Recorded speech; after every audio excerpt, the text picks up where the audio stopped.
This isn't the same Norway anymore. If you'd watched Norway in qualifying, you'd know how strong they have become. Erling Haaland is not normal. If you just need someone to be in the box and put the ball in the back of the net, I haven't seen someone like him. Norway has become the team nobody wants to face. Brazil found that out the hard way. Norway rowing their way through to the quarters. Brazil out early, yet again, in pretty inexplicable fashion. Haaland stood over the ball with the calm of a man who had done it 1,000 times before. And then you have the 2-0 goal, where he's just standing there against Brazil, against Alisson, and he makes his 7th goal.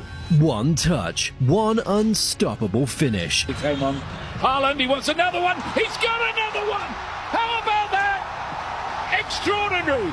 5-time world champions, gone just like that. But here's the terrifying part. Norway didn't win because Haaland had one magical moment. They won because they completely believed they belonged there. So how does a country that spent decades watching World Cups from home suddenly become one of the favorites to win it all? The answer might be the biggest story of this entire tournament. Before 2026, Norway had been to exactly 3 World Cups: 1938, 1994, 1998. That's it. 3 appearances across almost 100 years of the tournament existing.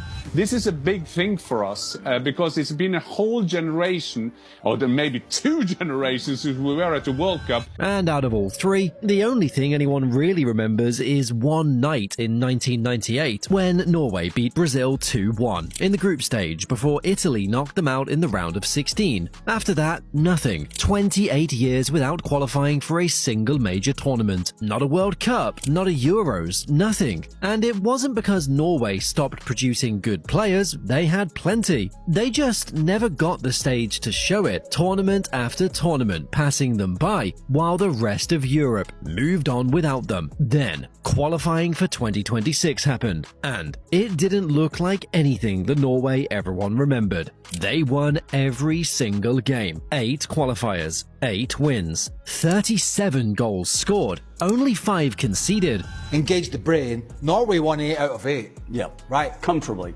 24 points. Goals galore. And Italy. That goals per game average, it's the best any European nation has ever put up in a single World Cup qualifying campaign. Not close, the best. Full stop. And the scorelines weren't quiet about it either. They put 4 past Italy in one match and 3 in another. Group stage at the start. Italy had to be better than Norway, and Norway beat them home and away.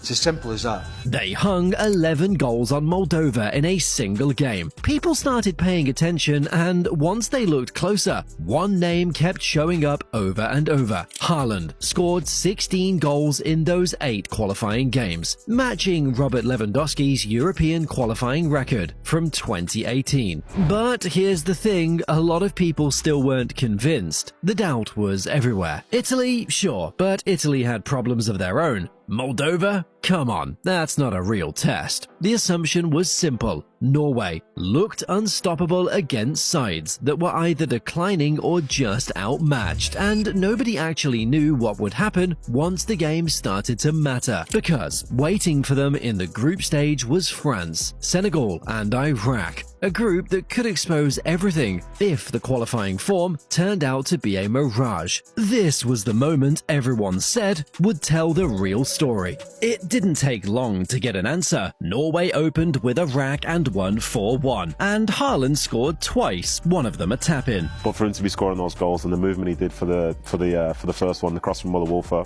really good. And seeing Haaland in that area, the sort of poacher that he is, you know, it's a brilliant start for him. The other, a goal that showed something different about him. He chased down a loose back pass, forced the goalkeeper into a rushed clearance, and the ball cannoned straight into the net, off the pressure alone. Momentum there a lot of the times. They've been caught out there!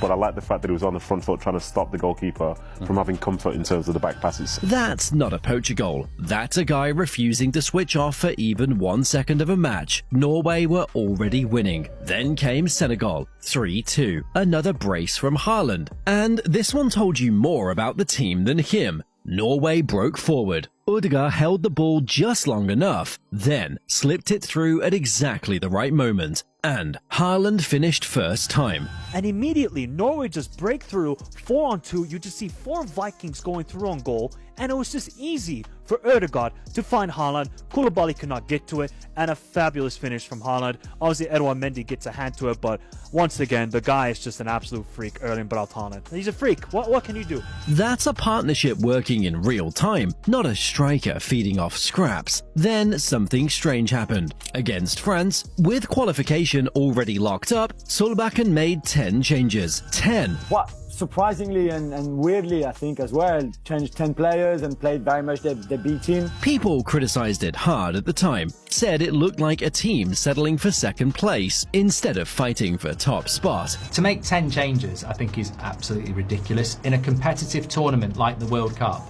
changing 10 of your starting 11 and calling it rotations a piss take. Solbakken's answer was about the long game, about keeping legs fresh for the heat and the round still ahead. Whether you like the decision or not, it set up what came next. They looked at the matchup, decided preparing for Ivory Coast and avoiding injuries to their stars mattered more than this game. Beating France was always going to be a tough task anyway, so why risk tiring or injuring starters?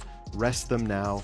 Focus on the next tough match. Round of 32, Ivory Coast, and Norway went in with fresh players off the back of that rest. It wasn't pretty. Ivory Coast dominated long stretches and equalized against the run of play. If you want to look at it from a Norwegian point of view, you go, who cares, we won. Yeah. I was watching that game thinking Ivory Coast were a better side. But Solbakken turned to his bench, brought on Oscar Bob and Andreas Schødrup, and within minutes, the game changed completely. Bob slipped a pass through to Patrick Berg. Berg drove into the box and cut it back, and Haaland was waiting to tap home the winner.